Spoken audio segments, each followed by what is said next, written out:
болғанда өтініш ретінде қабылдаңыздар. Біздің мына екпемен әлек болып жүрген мезгілді пайдаланып, бұлар қазір мына жаман үйдің қонағы билейді деп, бұлар мына Американың елшісіне кәдімгідей жылармандай болып, өзінің жанайқайын, өздерінің жаңағы тырнақшаның ішіндегі жанайқайын білдіріп отыр екен. Оны мен әрине көре салып бағана пост қылып салдым. Бұл мәселені біз екпенің әңгімесі өзінше бір төбе болып тұр, бірақ мына түрлі түстілердің әңгімесі ол бір төбе. Оны барлықтарыңыз білесіздер. Және де бұлардың көздеп отырғандары енді, қараңыздар, бұлар енді парламентке жұмыс тобына кәдімгідей эксперт болып кірмекші екен. Яғни бұлардың ниеттері бар. Ал бұлардың ниеттері бар болатын болса, ертең өздеріңіз көріп отырсыздар, бұлардың қолдаулары қандай екен, қолдары ұзын екен көріп отырсыздар. Сондықтан, егер бұлар жұмыс тобына эксперт болып кіріп кететін болса, онда біздің осы уақытқа дейін шырылдап, осы уақытқа дейін жаңағы 7 ай бойы шырылдап жүріп жеңген заң, ана алдындағы қитұрқы заңды қайтадан кіргізуі мүмкін. Сондықтан, құрметті ағайын, құрметті халайық, мына қазіргі соңғы постты копировать етіп, видеосын копировать етіп алып, әр қайсыларыңыз пост қылып салуларыңызды өтінемін, және де сол посттан кейін видео үндеулеріңізді салуларыңызды өтінемін. Бір хэштегпен алдындағы сол март айынан бастап біз 4 құрал деп айтып кетіп едім ғой.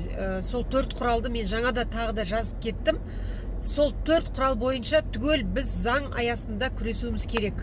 Және де бұларды ендігі қалмағаны біз бұлардың ашық және жасырын түрде насихатын тоқтатамыз деп жүрген кезде, бұлар билікке өрмелеп билікке шығып бара жатыр. Яғни бұлар ертең парламентке кіріп алатын болса, бүкіл осылардың өздеріне пайдалы заңның барлығын сүйрелеп кіргізіп жіберуіне әбден мүмкін. Шетелде, батыста, Европада бүгінгі күні біреуі депутат, біреуі сенат, біреуі министр. Мысалы, Америкада бұрын соңды болмаған сенаты трансгендер болды. Бұрын соңды болмаған зам министрі здравоохранения, денсаулық министрінің замы трансгендер. Кімнің өзінің, Байденнің өзінің бірінші секретары, ол да трансгендер. Яғни оларда Америкада қазір түгел барлығы трансгендерлердің, осы мына түрлі түстілердің жаға жұмса жұдырығында, ашса алақанында болып отыр. Бүкіл Американың бәленбай миллион халқының тағдыры осылардың уысына келіп отыр. Сондықтан біз қазір бүгіннен бастап біз әрекет жасамайтын болсақ, онда бұл дүние бүгін тек қана бұл бастамасы ғана. Бұлар тек ниетін айтып отыр, парламентке кіру ниетін айтып отыр. Ертең парламентке бұлар біз қазір шулап дегенде қалай? Әр азамат, әр қазақ өзінің, мына Аллаға шүкір, Инстаграмда барлықтарыңыздың парақшаларыңыз бар.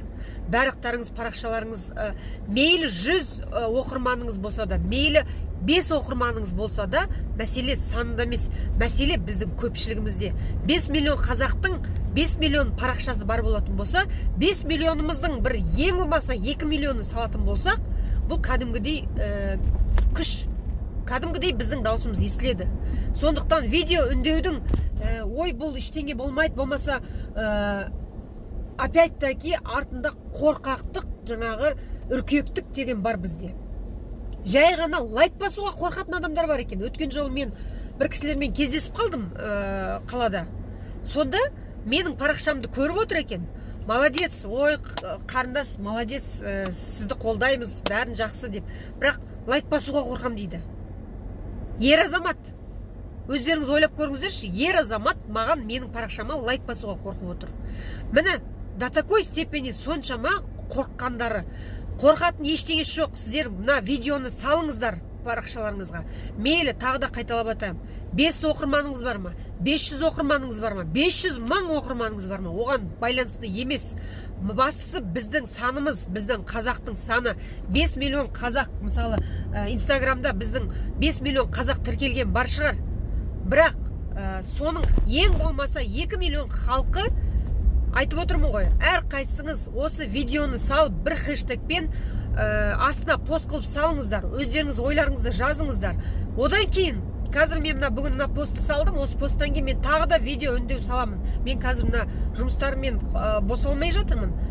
Біраздан соң мен видео үндеуімді салып, тағы да сол хэштегпен, тағы да сол көктемдегі салған текстпен мен соны қайтадан, сіздер де әр қайсыларыңыз салыңыздар.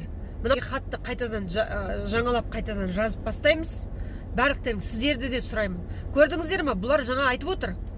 Мы недооценили Казахстанский союз родителей дейді, потому что они жаңағы қазақ тілді аудиторияны олар қамтып алды деп қояды. Мына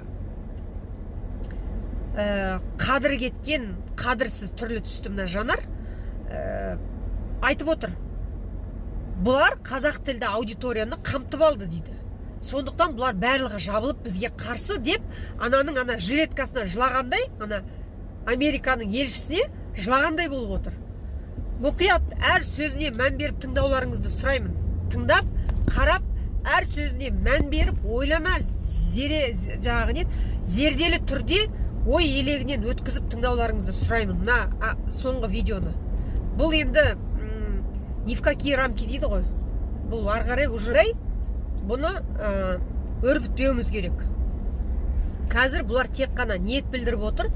Ертең сол ниеттерін іске асырмас үшін біз бүгіннен бастап барлығымыз жаппай жаңағы құйрықтарымызды диваннан көтеріп әрекет жасайық. Бұл жерде сіздерді көшеге шығып, ана далаға шықсын деп жатқан жоқпын. Просто тұрып, кішкене ойланып, пост салыңыздар, өздеріңіздің іштеріңіздегі жанайқайларыңызды пост қылып жазыңыздар, үндеу тастаңыз. Ең болмаса мынау бірінші ғана әрекет. Екіншісі хат жазу, петицияға қол қою, жергілікті өздеріңіздің өңірлеріңізде арыз тастау. Міне, осы 4 құралмен біз ең болмаса бұларды тоқтатып, ең болмаса ертең ашық және жасырын түрдегі насихат былай тұрсын, парламентке кіріп кететін мүмкіншілік, парламентке кіріп кететін қауіп төніп тұр. Соны біліңіздерші, құрметті ағайын. Бұл енді жаңағы ашумен келіп атқан жанайқай енді. Олардың өздерінше жаңағы Американың елшісіне жасап жатқан жанайқай болса, мен халыққа